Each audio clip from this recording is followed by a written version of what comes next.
નમસ્કાર, આપ જોઈ રહ્યા છો નેશન પ્લસ ન્યૂઝ. હું છું આપની સાથે હિરત મંડ્યા.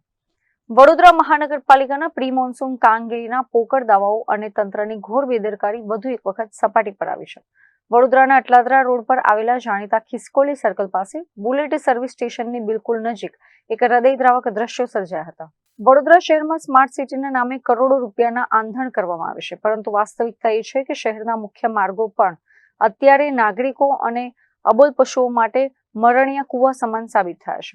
અટલાદરા વિસ્તારના વ્યસ્ત ગણાતા ખિસકોલી સર્કલ નજીક બુલેટ સર્વિસ સ્ટેશન પાસે પાલિકા દ્વારા ગટરની કામગીરી કર્યા બાદ અથવા લાઇન ખુલ્લી રાખ્યા બાદ તેને ઢાંકવાની તસ્દી લેવાઈ નહોતી. આજે દિવસ દરમિયાન અહીંથી પસાર થઈ રહેલી એક ઘોડી અચાનક જ આ કાળમુખી ખુલ્લી ગટરમાં ખાબકી ગઈ હતી.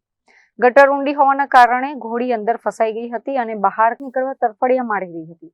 આ નજારો જોતા જ આસપાસના દુકાનદારો અને સેવાભાવી યુવાનો દોડી આવ્યા હતા. લોકોએ ભારે જહેમત ઉઠાવી દોરડાની મદદથી અબોલ જીવને સુરક્ષિત બહાર કાઢ્યો હતો.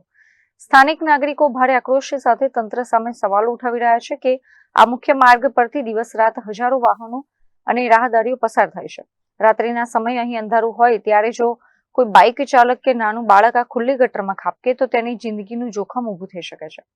કોર્પોરેશન અધિકારીઓ ઓફિસોમાં બેસીને માત્ર કાગળ પર વાતો કરે છે, પરંતુ ગ્રાઉન્ડ લેવલ પર આવી ગંભીર ક્ષતિઓ તરફ આંખ આડા કાન કરવામાં આવે છે.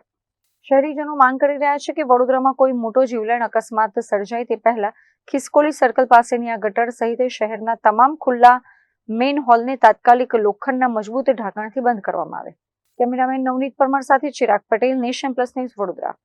સમાચારોના સતત અપડેટ મેળવવા માટે અમારી નેશન પ્લસ ન્યૂઝની યુટ્યુબ ચેનલને સબસ્ક્રાઇબ કરો, બેલ આઇકન દબાવો અને જોડાયેલા રહો ફેસબુક, ઇન્સ્ટાગ્રામ અને ટ્વિટર પર.